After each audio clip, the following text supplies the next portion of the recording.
మనం చెప్పుకోదగ్గది ఏంటంటే మతాల వద్ద అసలు ఎప్పుడు గొడవలు లేవు, మతాల మధ్య గొడవలు లేవు, ఎప్పుడు లేవు గొడవలు. ఇప్పుడు ప్రత్యేకంగా ఈ రాజకీయ పలుకుబడి ఉపయోగించుకుని మతాల నుంచి కులాల నుంచి విడగొట్టాలి, వీళ్ళందరూ కలిసి ఉంటే ఇబ్బంది ఇప్పుడు అయిపోతుంది. సీసలి గ్రామంలో కంచె ఏర్పాటు చేసింది దళితులే, వాళ్ళు క్రిస్టియన్స్ కాదు, అంతేనా?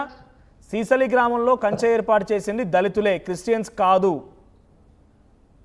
క్రిస్టియన్స్ ఇప్పుడు క్రిస్టియన్స్ కాదు అంటే దళితుల్లో ఇంచుమించుగా 90% ఎస్సీలో క్రిస్టియన్స్ ఉన్నారండి, లేకుండా ఏమి లేరు. ఎందుకంటే మాకు వివక్షకు గురయ్యాము, వివక్షకు గురైందని హిందూ మతాన్ని నుంచి బయటకు వచ్చి క్రైస్తవ మతాన్ని అనుసరించాము మేము. ఒకసారి కృష్ణారెడ్డి గారు మాట్లాడుతున్నారు.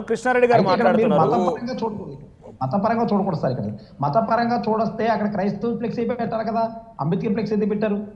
కృష్ణారెడ్డి గారు మాట్లాడతారు మీతో.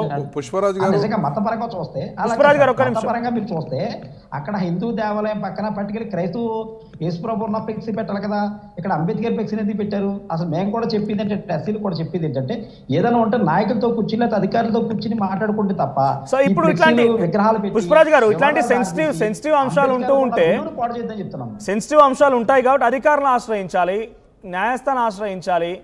డైరెక్ట్గా మనం అక్వైర్ చేయడం అనేది కొంత ఇబ్బంది కదా. రాజ్యాంగ నిర్మాత డాక్టర్ బిఆర్ అంబేద్కర్ చెప్పింది అదే, రాజ్యాంగం న్యాయ వ్యవస్థ ఆయన రూపొందించింది, ఆయన న్యాయం జరగదా? ఆయన రూపొందించిన దగ్గర న్యాయం జరగదా? ఖచ్చితంగా న్యాయం జరుగుద్ది. కాబట్టి ఆశ్రయించాల్సింది. ఈ రకంగా కర్రలతో దాడి చేసుకోవడాలు, పరస్పరం కొట్టుకోవడాలు కొంత ఇబ్బంది. కాబట్టి ఒకసారి మిత్రులతో మాట్లాడడం. ఒకసారి మణికుమార్ ఉన్నారు మనతో పాటుగా, మా రిపోర్టర్ అక్కడ నుంచి. మణికుమార్, సో సీసలి గ్రామంలో జరిగిన ఘటనకు సంబంధించి అప్డేట్స్ ఏంటి? మనతో పాటుగా పుష్పరాజు గారు ఉన్నారు. ఆయన చెప్తున్న మాట ఏంటంటే అక్కడ 90% క్రైస్తవులే ఉన్నారని చెప్పి మాట్లాడుతూ ఉన్నారు. సో ఆ విషయం ఒకటైతే, ఇక్కడ కంచికచర్లకు సంబంధించిన అంశాల్లో కూడా అసలు ఏం జరిగింది? కంచికచర్లలో ఆ వివాదం మొదలవడం గల కారణం ఏంటి ప్రధానంగా? మనోజు చూడొచ్చు, గత 2 రోజుల క్రితం ఎన్టీఆర్ జిల్లా నందిగామ కంచికచర్ల మండలంలోని పరిటాల గ్రామంలో వినాయక ఊరేగింపు ఉత్సవంలో జరిగిన ఘటన ఇప్పుడు రాష్ట్ర వ్యాప్తంగా చర్చనీయాంశం అవుతుంది. వరుసగా ఇలాంటి ఘటనలు పునరావృతం కావటం మనం చూసాము.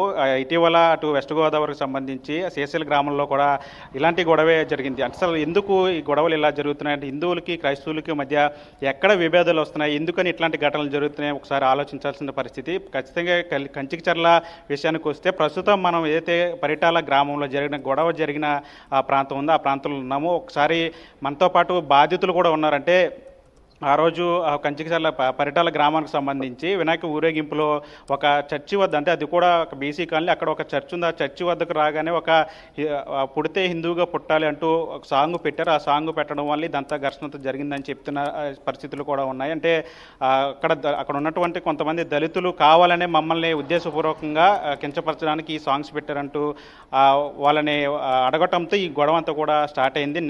మొన్న కూడా ఈరోజు ఉదయం కూడా పరిటాల గ్రామంలో ఉద్రిక్తత పరిస్థితులు నెలకొన్న పరిస్థితి కనిపిస్తుంది. ప్రస్తుతం అసలు ఆ రోజు ఏం జరిగింది? చర్చ్ దగ్గర ఇంటెన్షనల్ గానే పెట్టారన్న భావనలో ఉన్నారా? ఒక చర్చ్ దగ్గర కావాలనే ఇంటెన్షనల్ గా పెట్టారా? గతంలో ఆ గ్రామంలో ఏమైనా విభేదాలు ఉండేవా? ఇరు మతాలకు సంబంధించి ఏమైనా ఘర్షణలు ఉండేవా?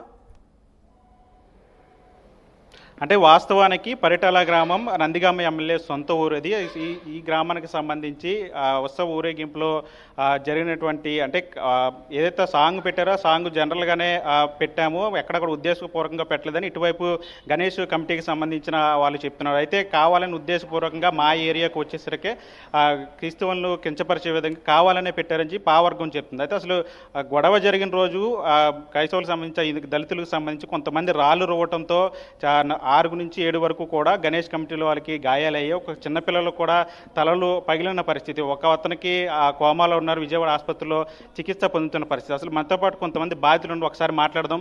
అంటే ఆ రోజు అసలు ఏం జరిగింది, గొడవ జరిగిన రోజు ఏం జరిగింది, ఏ విధంగా ఈ వ్యవహారం నడిచిందనే దాని మీద ఒకసారి మాట్లాడదాం. అంటే గణేష్ ఉత్సవ కమిటీకి కావచ్చు, లేదంటే అక్కడ ఉన్నటువంటి దళితులు కావచ్చు, ఏ విధంగా ఈ ఘర్షణకు దారి తీసింది అనేది కూడా ఒకసారి మాట్లాడదాం. మనం ఒకసారి ఏదైతే ఆ గొడవ జరిగిన పరిటాల గ్రామం ఉందో ఆ గ్రామంలో ఉన్నాము. మనతో పాటు బాధితులు కూడా మనతో పాటు ఉన్నారు. ఆర్టీవీ ఎక్స్క్లూజివ్గా వాళ్ళతో మాట్లాడించే ప్రయత్నం చేస్తుంది. మీరు ఒకసారి మనం వాళ్ళతో కూడా మాట్లాడే ప్రయత్నం చేద్దాం. అసలు ఆ రోజు గొడవ జరిగిన రోజు ఏం జరిగింది, ఎక్కడి నుంచి గొడవ మొదలైంది, అంటే కేవలం పాట ఒక్కటి పెట్టడం వల్లనే గొడవ జరిగిందా, లేకపోతే గతంలో ఏదైనా ఇంటెన్షనల్గా వాళ్ళకి మధ్య ఏదైనా విభేదాలు ఉన్నాయా?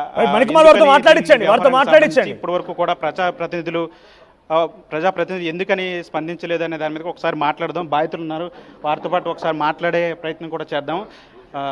అంటే మీరు చెప్పండి, అంటే ఏం జరిగిందండి అసలు ఆ రోజు గొడవకు సంబంధించి? ఎందుకు గొడవ స్టార్ట్ అయింది? అంటే మీరు ఏదో పాట పెట్టారని చెప్పి వాళ్ళు చెప్తున్నారు, లేదు వాళ్ళు రెచ్చగొట్టేలా చేశారు, రాళ్ళు విసిరని మీరు చెప్తే ఏం జరిగింది ఆ రోజు అసలు? ఆ రోజు వినాయకుడు ఉత్సవం ఊరేగింపు సమయంలో వినాయకుడి విగ్రహం అటు మన వైఎస్ఆర్ విగ్రహం వీధి వైపు వెళ్ళడం జరుగుతుంది. ఆ విగ్రహం వెళ్ళే మార్గంలో అక్కడ చర్చ్ ఒకటి ఉంది. ఆల్రెడీ పోలీసు వారికి అదే రూట్ మ్యాప్ ఇవ్వడం జరిగింది, కమిటీ వారు అదే రూట్ మ్యాప్ ఇవ్వడం జరిగింది. ఉత్సవ విగ్రహం ఇటుగా మన నిమజ్జనానికి వెళ్ళడం జరుగుతుందని చెప్పి ముందస్తుగా పోలీసు వారికి సమాచారం ఇవ్వడం జరిగింది. కమిటీ వారి ఆధార్ కార్డులు మొత్తం ఇవ్వడం జరిగింది. పోలీసు వారు దాన్ని సింగిల్ విండోలో మొత్తం అప్రూవ్ చేసి QR కోడ్ కూడా ఇవ్వడం జరిగింది. ఆ రోజు పోలీసు వారు విగ్రహంతో పాటు బందోబస్తుగా రావడం కూడా జరిగింది. ఎస్ఐ విధుల్లో ఉన్నాడు. ఆ టైంలో ఎస్ఐ విధుల్లో ఉండగా కరెక్ట్గా అదే టైంకి చర్చి ఎదురుగా వెళుతున్న విగ్రహం దగ్గర నార్మల్గా పాట అనేది పెట్టుకోవడం జరిగింది. గణేష్ ఉత్సవ కమిటీ అని మేము ఏర్పరచుకున్నాం. స్టేట్ కమిటీ మాకు ఒకటే చెప్పింది, దేవుడి పాటలు తప్పితే వేరే పాటలు, రాజకీయ పాటలు కానీ సినిమా పాటలు కానీ పెట్టకూడదని చెప్పి. వాళ్ళు ప్రధానంగా అంటే పుడితే హిందువుగానే పుట్టాలనే పాట మా ఏరియా వచ్చేటప్పటికే పెట్టారు, కావాలని ఉద్దేశపూర్వకంగా పెట్టారని వాళ్ళు ప్రధానంగా ఆరోపిస్తుంది. పుడితే హిందువుగా పుట్టాలనే పాట పెట్టడం వల్ల వాళ్ళకేమి బాధ కలుగుతుందో మాకైతే అర్థం కావట్లేదు. ఆ పాట పెట్టడం అనేది జరిగింది అక్కడ డీజేలో. కాకపోతే మేము అనేది ఏంటంటే మా సనాతన ధర్మం గురించి మేము హిందువు అని గర్వంగా చెప్పుకోవడానికి మాకు తప్పే ఉంది అందులో. ఇప్పుడు ఎవరు మతం వాళ్ళు చెప్పుకుంటే తప్పే ఉంది, అది రెచ్చగొట్టే తత్వమా? ఇప్పుడు నా మతం గురించి నేను చెప్పుకుంటే అది ఎట్లా రెచ్చగొట్టినట్టు అవుతుంది? అది అవ్వదు కదా. అక్కడ పుడితే పుట్టాలి హిందువుగానే పాట మామూలుగా పెట్టడం జరిగింది అంతే. అది కావాలని రెచ్చగొట్టే దూరంలో ఎందుకు పెట్టడం జరుగుతుంది? ఇప్పుడు జై శ్రీరామ్ అంటాం, దేవుడి పాటలు పెట్టుకుంటాం, అది దేవుడి పాట పెడితే ఇక తప్ప? అది హిందూ పాట పెడితే తప్ప? వాళ్ళు పెట్టుకోరా? చర్చిలో క్రిస్టియన్ పాటలు పెట్టుకోరా? వాళ్ళు చర్చిలో స్వార్థ చెప్తున్నారు, అప్పుడు వాళ్ళు పెట్టుకోరా? వాళ్ళు చేయరా? హిందూ అనేదే ఎందుకు ఇక్కడ హైలైట్ అవుతుంది? ఈ హిందూ దేశంలో మన ఇండియాలో హిందూ అని చెప్పుకోవడానికి కూడా మాకు లేదా? మాకు హక్కు లేదా? అది మేము మా మతం గురించి మేము చెప్పుకోవడం మాకు లేదా? అది మీ రిలీజియన్ ఏంట్రా అంటే హిందూ అంటాం, వాళ్ళ రిలీజియన్ ఏంట్రా అంటే క్రిస్టియన్ అంటాం. మా హిందూ అని మా రిలీజియన్ మేము చెప్పుకునే హక్కు కూడా మాకు లేదా ఈ దేశంలో? అంటే ప్రధానంగా కేవలం పాట పెట్టడం వల్లే వాళ్ళు మీ మీద రాళ్ళు రువ్వారా, లేకపోతే ఏదైనా మీరేమైనా వాళ్ళు ఏమైనా అనటం లేదా, వాళ్ళు ఏమైనా డిస్కషన్ నడిచిందా? కేవలం పాట వల్లే రాళ్ళు రువ్వారు అనుకుంటున్నారా? మాకైతే అక్కడ మాకు ఆ జరిగిన ఇన్సిడెంట్లో మేము అనుకోవడం అయితే ఒక పాటనే హైలైట్ చేస్తున్నారు. ఇక్కడ గమనించాల్సింది ఏంటంటే అక్కడ విధుల్లో పోలీసు వారు ఉన్నారు, పోలీసు వారికి సమాచారం ఉంది అక్కడ గొడవలు జరుగుతాయని చెప్పి. గతంలో కూడా ఇదే గ్రామంలో హిందువులపై 3 సార్లు దాడి చేయడం జరిగింది. 3 సార్లు డీజే లాక్కోవడం జరిగింది. 3 సార్లు ఉత్సవంగా వెళ్ళే విగ్రహాలను కూడా నిలిపివేయడం జరిగింది, గందరగోళం చేసి. వాళ్ళంటే వాళ్ళని బెదిరించడం కూడా జరిగింది. అంటే ఎందుకని మీ ఊరిలోనే హిందువులకి క్రైస్తవులకి మధ్య ఘర్షణ గతంలో కూడా 3 సార్లు జరిగినాయని చెప్తుంది, ఎందుకని మీ గ్రామంలో దీని వెనక ఎవరు ఉన్నారంట? అది వాళ్ళకే తెలియాలండి. వాళ్ళు ఏం మోటోతో చేస్తున్నారు, వాళ్ళు ఏం చేయాలనుకుంటున్నారు, వాళ్ళు ఏం చేయబోతున్నారు వాళ్ళకే తెలియాలి. Manikumar, if you don't mind ఒకసారి మీ హెడ్ ఫోన్స్ ఆయనకి ఇస్తారా? మణికుమార్, మీరు హెడ్ ఫోన్స్ ఆయనకి ఇస్తారా? ఆయనతో మాట్లాడతాను. హిందూ ధర్మం ఉందో, ఏదైతే మేము హిందువులుగా పుట్టామని మేము ఇప్పుడు మాకు పూజ చేయడం అనేది కామను. ఎవరింట్లో ఉన్నా పూజలు జరుగుతాయి. మీరు ఒకసారి మా యాంకర్తో కూడా ఒకసారి మాట్లాడే ప్రయత్నం చేయండి. ఆయన కూడా మిమ్మల్ని కొన్ని ప్రశ్నలు అడుగుతున్నారు, ఒకసారి మాట్లాడే ప్రయత్నం. నమస్తే అండి, నా పేరు మనోజ్. హలో, నమస్తే అండి, నా పేరు మనోజ్ అండి. నమస్తే అండి. మీ పేరు? నమస్తే అండి, నా పేరు మహేష్ అండి. మహేష్ గారు, అక్కడి వరకు సజావుగానే సాగింది, అంతా బాగానే ఉంది, పోలీస్ బందోబస్తు ఉంది, ఎక్కడ ఇబ్బందులు లేవు, పోలీస్ ఇచ్చిన రూట్ మ్యాప్ కూడా అదే, మా కమిటీ కూడా డిసైడ్ చేసింది, QR కోడ్ ఇచ్చి అంతా సవ్యంగానే ఉంది. అక్కడికి వెళ్ళిన తర్వాతే కావాలని రెచ్చగొట్టే విధంగానే ఈ పాట పెట్టారని వాళ్ళు ఆలోపిస్తున్నారు. అక్కడ చర్చ్ సంబంధించి చెప్తున్నారు. కాబట్టి పోలీసులు ఎక్కడ రిస్ట్రిక్షన్ చెప్పలేదా? వేరే ఒక అన్యమతానికి సంబంధించిన ఒక ఆలయమో లేకుంటే వాళ్ళు పవిత్రంగా భావించే స్థలం ఉంది, అక్కడ ఈ పాటలు పెట్టొద్దు, కొంచెం ముందుకు వెళ్ళండనో వెనక్కి వెళ్ళండనో ఎక్కడ రిస్ట్రిక్షన్ చేయలేరా మిమ్మల్ని? సార్ అక్కడ వాళ్ళు వివాదం చేయాలనే ఉన్నారంటారా? మీరు ఆలోచించండి ఒకసారి. ఇప్పుడు ఉత్సవ విగ్రహం అక్కడ జరుగుతుంది, ఎప్పుడు నియంత్రణ వీళ్ళకి ఎందుకు పెడుతున్నారు? ఆంక్షలు హిందువులకేనా? ఆంక్షలన్నీ హిందూ విగ్రహాలకేనా? ఆంక్షలన్నీ హిందూ ఊరేగింపులకేనా? ఏ ఆంక్షలు వాళ్ళకి చెల్లవా? ఏ వాళ్ళకి చెప్పలేరా ఇదే పోలీస్? ఇప్పుడు అక్కడ రూట్ మ్యాప్ వాళ్ళకి ఇచ్చావండి. మీరే ఆ రోజు ఆ టైంకి చర్చిలో కూడా ఎటువంటి ప్రార్థనలు జరగట్లేదు. మీరు చూసుకుంటే, మీరు గమనిస్తే చర్చ్ అనేది ఖాళీగానే ఉంది. ఓకే, మరి వారు అంత ఎక్కడి నుంచి వచ్చారు? ఇప్పుడు ఈ పాట వినగానే వచ్చారా వాళ్ళంతా? సార్ ఒకసారి వినండి. మీరు అక్కడ ఏరియా మీకు గమనిస్తే అక్కడ చర్చ్ ఉంది, చర్చ్ ఎదురుగా కాలనీ ఉంది. ఓకే ఓకే, చర్చ్ కూడా మూసివేసే ఉంది. మీరు చెప్పిన నిజంగానే జరిగితే చర్చిలో ప్రార్థనలు జరగాలి.